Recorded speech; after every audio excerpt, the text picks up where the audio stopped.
নমস্কার বন্ধুরা, এই ভিডিওতে তোমাদের মধ্যে বেশ কয়েকটা গুরুত্বপূর্ণ আপডেট শেয়ার করার আছে। সেক্ষেত্রে ভিডিওটা না স্কিপ করে পুরোটা দেখার অনুরোধ থাকলো।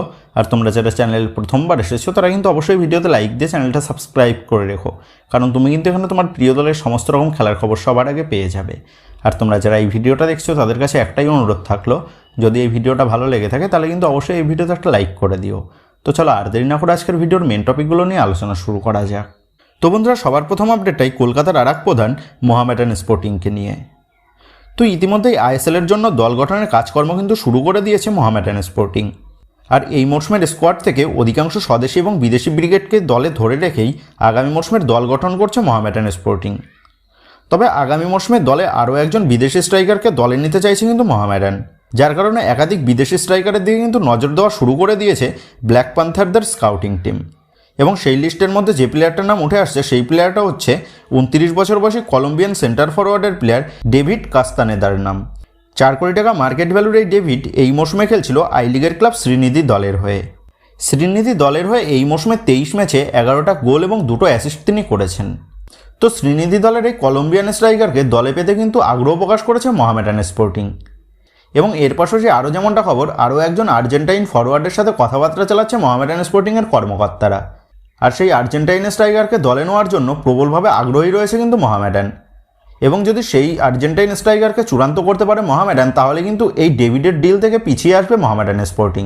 মানে এক কথায় বলতে গেলে ওই আর্জেন্টাইন স্ট্রাইকারটাই কিন্তু ফার্স্ট চয়েস হিসাবে রয়েছে মোহামেডান স্পোর্টিংয়ের।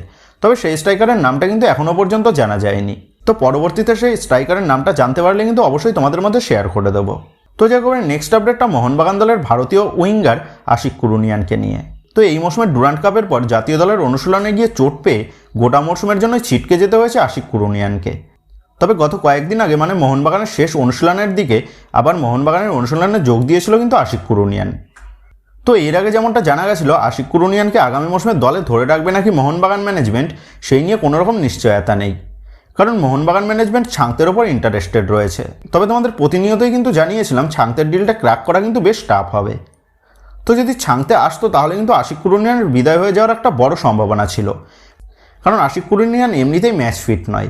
এর পাশাপাশি আপফ্রন্টে মানে উইং পজিশনে কিন্তু একাধিক তারকা প্লেয়ারের সমাবেশ হয়ে যেত ছাংতের ডিলটা যদি মোহনবাগানের সাথে ডান হয়ে যেত। তবে বর্তমানে দাঁড়িয়ে যে খবরটা জানা গেছে, এই ছাংতের ওপর কোনো রকম ইন্টারেস্ট নেই মোহনবাগান ম্যানেজমেন্টের। সেহেতু আগামী মৌসুমে কিন্তু আমরা আশিক কুরুনিয়ানকে আবারও মোহনবাগান জার্সিতে খেলতে দেখতে পেতে চলেছি, এটা কিন্তু পুরোপুরি কনফার্ম। আর আশিক কুরুনিয়ান দলে ফিরে আসলে মোহনবাগানের লেফট উইং পজিশনটা কিন্তু অনেকটাই স্ট্রং হয়ে যাবে, কারণ মোহনবাগানের লেফট উইংয়ে খেলার জন্য লিস্টনের ওপর কিন্তু প্রচণ্ড প্রেশার পড়ে যাচ্ছিল। তবে লিস্টন ক্লাসও এই মৌসুমে কিন্তু বেশ নির্ভরযোগ্য পারফরমেন্স দেখিয়েছে মোহনবাগান দলের হয়ে। তবে আগামী মৌসুমে লিস্টন ক্লাস এবং আশিক কুরুনিয়ানের উপস্থিতিতে দলের কোচের হাতে যে অপশান বাড়তে চলেছে লেফট উইং পজিশন নিয়ে, সেটা কিন্তু বলাই যায়। এবং এর পাশাপাশি মোহনবাগান দলের তরুণ প্লেয়াররাও সিনিয়র দলে খেলার জন্য কিন্তু বেশ নির্ভরযোগ্য হয়ে উঠছে। তো যাই হোক, নেক্সট আপডেটটা বেরিয়ে আসছে আগামী মৌসুমের ম্যাচ কবে থেকে শুরু হবে বা আগামী মৌসুমের সমস্ত টুর্নামেন্টগুলি কবে থেকে শুরু হবে।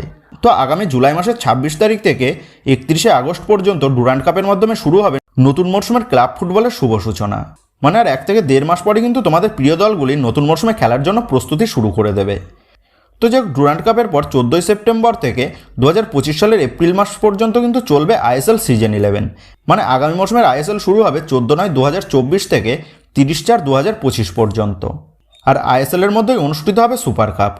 1 অক্টোবর থেকে 2025 সালের 15 মে পর্যন্ত চলবে আগামী মৌসুমের সুপার কাপ, যেখানে এই মৌসুমের সুপার কাপ 1 থেকে 1.5 মাসের মধ্যেই শেষ হয়ে গেছিল।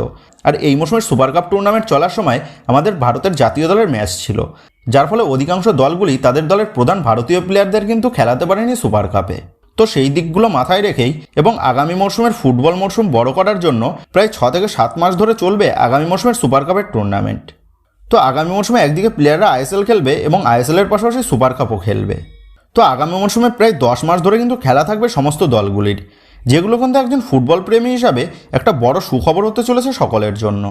আর মোহনবাগান এবং ইস্টবেঙ্গলের ACL 2 এর ম্যাচের সমস্ত ফিকচার এবং ফুল ডিটেলস নিয়ে পরে একটা আলাদা ভিডিও করে তোমাদের মধ্যে শেয়ার করে দেবো। তো যাই হোক, নেক্সট আপডেটটা বেরিয়ে আসছে 23 বছর বয়সী ভারতীয় সেন্ট্রাল মিডফিল্ড পজিশনের প্লেয়ার আপুইয়াকে নিয়ে। 2.6 কোটি টাকা মার্কেট ভ্যালুর এই ভারতীয় মিডফিল্ডারটা বর্তমানে জাতীয় দলের পাশাপাশি ক্লাব ফুটবলেও কিন্তু দলের অন্যতম প্রধান অস্ত্র দলের কোচেদের কাছে। তো এই আপুইয়া বর্তমানে খেলছে মুম্বাই সিটি এফসি দলের হয়ে, সেটা তোমরা জানো। মুম্বাই সিটি এফসির সাথে আপুইয়ার 2026 সাল পর্যন্ত একটা লম্বা চুক্তি রয়েছে।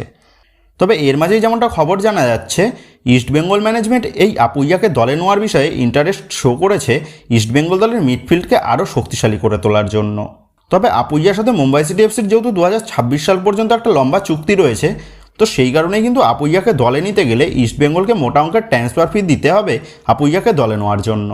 আর আপুইয়াকে মুম্বাই সিটি এফসি ছাড়তে রাজি হবে নাকি সেটাও কিন্তু চিন্তার বিষয়, কারণ এই আপুইয়া মুম্বাই সিটি এফসি দলের মিডফিল্ডে একজন বিদেশি প্লেয়ারের মতন পারফরমেন্স করে, যার ফলে কিন্তু কোনো দলই চাইবে না তাদের দলের এই প্রধান অস্ত্রকে হাতছাড়া করতে। তবে ইস্টবেঙ্গল ম্যানেজমেন্ট এই আপুইয়াকে দলে নেওয়ার জন্য কিন্তু প্রবলভাবে ইন্টারেস্টেড রয়েছে। সেক্ষেত্রে East Bengal management Mumbai city FC থেকে এই আপুইয়াকে দলে নিয়ে আসতে পারে নাকি সেটাই কিন্তু দেখার বিষয় হবে। তো যাই হোক বন্ধুরা, এই ভিডিওতেই কয়েকটা গুরুত্বপূর্ণ আপডেট তোমাদের মধ্যে শেয়ার করার ছিল। তো আশা করি ভিডিওটা তোমাদের ভালো লেগেছে। তো যদি ভিডিওটা ভালো লেগে থাকে তাহলে ভিডিওতে লাইক দিয়ে চ্যানেল সাবস্ক্রাইব করে পাশে থাকা বেল আইকনটা অবশ্যই প্রেস করে দিও। আর তোমরা যারা এখনও পর্যন্ত আমাদের সোশ্যাল মিডিয়া পেজের সাথে যুক্ত হওনি, তারা কিন্তু অবশ্যই নিচের ডেসক্রিপশন বক্সের লিঙ্ক থেকে আমাদের সোশ্যাল মিডিয়া পেজের সাথে যুক্ত হয়ে যেও, কারণ এখন কিন্তু সমস্ত লেটেস্ট আপডেটগুলো সবার আগে আমাদের সোশ্যাল মিডিয়া পেজেই পোস্ট করা হয়। আর তোমরা এখন ফেসবুক এবং ইনস্টাগ্রামে গিয়ে তোমরা আমাদের এই চ্যানেলের নাম লিখে সার্চ করলেও তোমরা কিন্তু আমাদের ফেসবুক এবং ইনস্টাগ্রাম পেজটা খুঁজে পেয়ে যাবে। সেক্ষেত্রে তোমার প্রিয় দলের সমস্ত রকম লেটেস্ট আপডেট সবার আগে পাওয়ার জন্য এবং আমার সাথে সরাসরি যে কোনো বিষয়ে কথা বলার জন্য তোমরা কিন্তু অবশ্যই মনে করো আমাদের সোশ্যাল মিডিয়া পেজের সাথে যুক্ত হয়ে যেও। তো বন্ধুরা, এই ভিডিওটা এটুকুই ছিল। তো আসি বন্ধুরা, দেখা হচ্ছে পরের ভিডিওতে।